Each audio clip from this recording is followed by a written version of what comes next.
La Bible vous dit que là où deux personnes se réunissent à mon nom, je suis là. Jésus a dit ça. Ah ben, moi, ça m'est arrivé d'aller dans le pays islamique. J'arrive là-bas, j'ai fait quoi, moi? J'arrive, je fais je cherche l'église catholique, je ne trouve pas. Je trouve le mosquée. Je prends le petit tapis et ils font leur prière. Alors, voilà, moi, je vous salue Marie, prenez de grâce.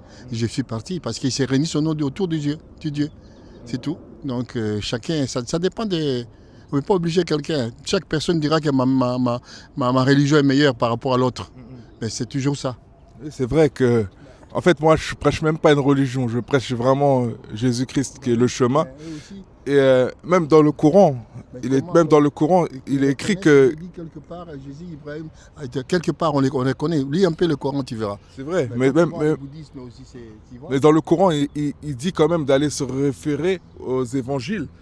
Et quand on lit les évangiles et quand on lit la Bible, et ben la Bible nous dit que Jésus-Christ, il est le chemin et la vérité et la vie.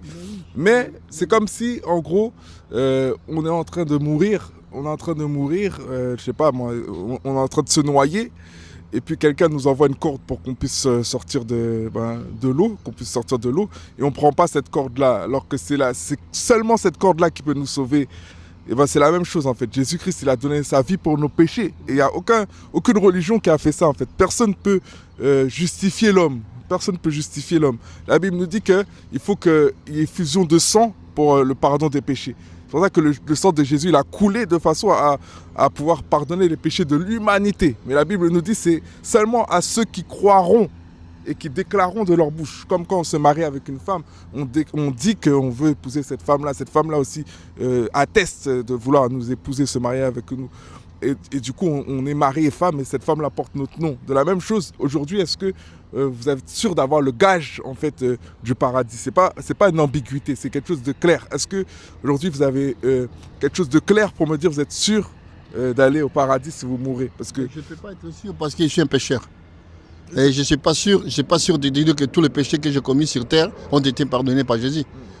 Personne n'a le pouvoir de les dire. Seul l'avenir nous le dira une fois qu'on partira là-bas. Mais je continue à prier par-dessus marcher. Je continue à prier, mais ce n'est pas que je dis que j'irai au paradis. Moi, je ne vais pas décider. C'est par rapport au jugement de tout ce que moi j'ai commis sur cette terre qu'on va me dire, voilà, tu pars au paradis, etc. etc. Voilà, c'est tout.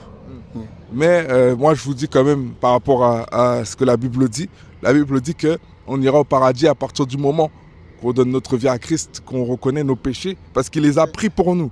Donc en fait, il n'y a rien à perdre.